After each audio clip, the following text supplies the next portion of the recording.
So the final type of equilibrium that we're going to talk about in AP Chemistry is what's called solubility equilibria. So one of the first things we studied this year was different types of reactions. We studied, acid-base, redox, and then we had these precipitation reactions. And we said that a precipitate will form when you have a substance, when two ions come together, and the ionic compound that they form is insoluble in water. Well, and then I said, that's a little lie, that everything's a little soluble. So this is, the explanation behind the whole everything's a little bit soluble thing. So when we look at an ionic compound, and just for an example, I'm going to use barium carbonate for this. So I have solid barium carbonate, and I'm going to add this to water. Okay, so I'm going to make a solution, and usually we would say, carbonates are insoluble, which they are. And so we put this in, and most of it's going to stay as solid. But if we look at this as an equilibrium process, so we have the solid, we're going to realize that there are a few ions that go into solution. And so we can write an equilibrium for this in the following way. That we have a solid barium carbonate dissociating into barium 2+ ions and carbonate ions. So when we look at this as a KEQ, we call this a solubility product. Okay, so the solubility product. And remember, when we write equilibrium constants, we don't put any solids or liquids in there, any condensed phases of matter. So the solubility product for this would simply be the concentration of barium 2+ ions in solution times the concentration of carbonate ions in solution.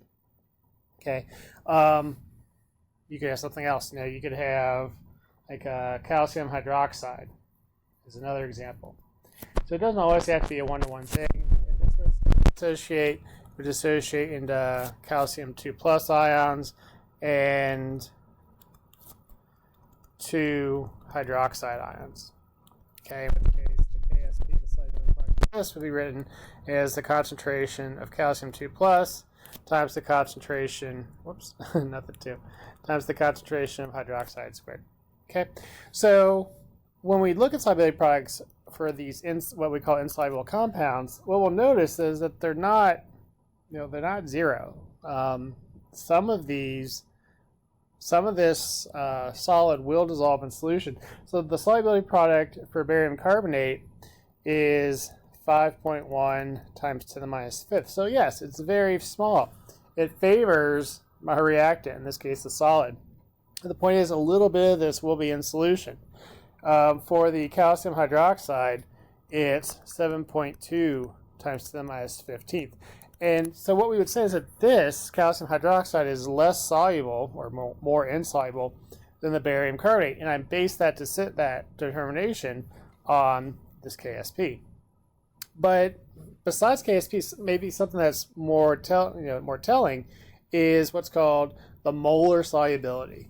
And when we talk about molar solubility, what we mean is how many moles per liter of an ionic compound can dissolve in solution. Can dissolve in solution. Okay.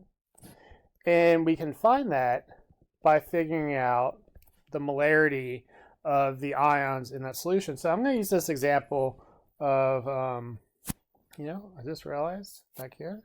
So let me get back up. You guys can, so I can sleep tonight. This is actually cadmium hydroxide, not calcium hydroxide. So moving on. Oh, yeah, I want to change this too. All right, so cadmium. Everything else is cool. Because I want to use this as an example. So if I have cadmium hydroxide solid, I form this equilibrium. Okay, so I'll have cadmium 2+, and I'll have 2 hydroxides forming, and these will be aqueous. It's aqueous.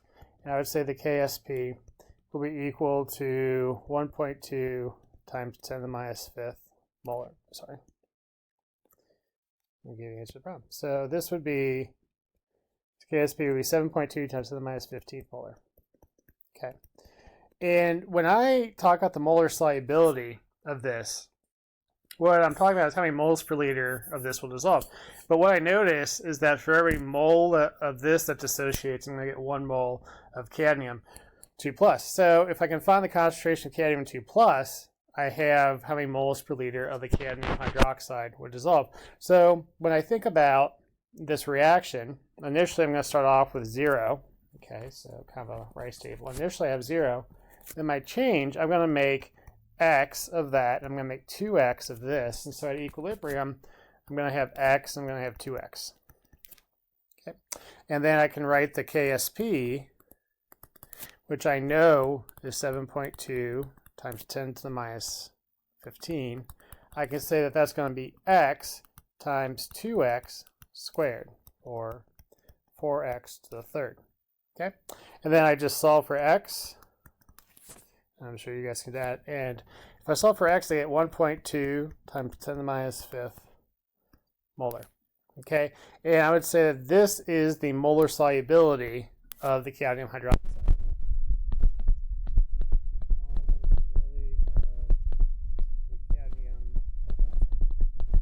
Okay, so 0.0000012 moles of cadmium hydroxide will dissolve for every liter of solution that you have.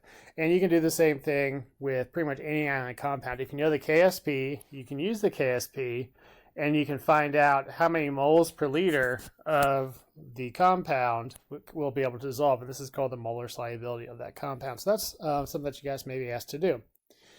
And then another very popular question is isolation by precipitation. So this idea is you have, usually we have this solution of ions. So we have the solution of ions. And in this solution, maybe I have barium 2+ ions, and I have calcium ions, and I have copper ions. Okay, and these are all in solution. They're all mixed up in solution. And I want to separate these from each other. Okay, I want to separate these from each other. And I know that hydroxides in general are insoluble. And so what I'm going to do is going to start adding maybe some sodium hydroxide to this. I'm going to add hydroxide ions to it, and I'm going to try to precipitate these ions out. But what I want to do is I want to add the hydroxide slowly, and I want to precipitate these out one at a time. And so the question is, which ion will precipitate out first? So I'm adding these I'm adding the hydroxide. Which one forms to precipitate first? Which one second? Which one last? And to figure this out, what I'll do is I'll look at the compounds that are forming. So I could form, and that has a KSP of 5 times 10 to the minus 3. I have calcium hydroxide that can form, and this has a KSP of 4.68 times 10 to the negative 6, and I have copper hydroxide that can form, and this has a KSP of 2.2 times 10 to the minus 20th. And by the way, I haven't obviously memorized all these. These are in the table and the appendix in the back of your book. So I look at this and I say, oh, okay, the calcium hydroxide, which has the lowest KSP, is the least soluble in water. So as I am adding the hydroxide, this is going to precipitate out first. Then this will precipitate out, and then finally barium is soluble, and that's going to precipitate out last. Okay, so when you're asked this question of selective precipitation, what you do is you look at the KSPs of all the possible ionic compounds that would form. So you have the ions in solution, then you have some anion like hydroxide you're adding that would form fairly insoluble compounds, and you look at what the compounds are, and then you look at the KSPs, and whichever one has the lowest KSP precipitates out first, and then you just rank them that way. So that's pretty much it for the solubility. There's some fun stuff that we can do with this, which we will in class. For instance, I could ask, hey, what concentration of hydroxide is needed to precipitate out the copper? Also, there's something called a complex ion formation, which I'm not sure if we're going to get to before the exam. but that can tie into solubility equilibria as well. So if you have any questions, let me know.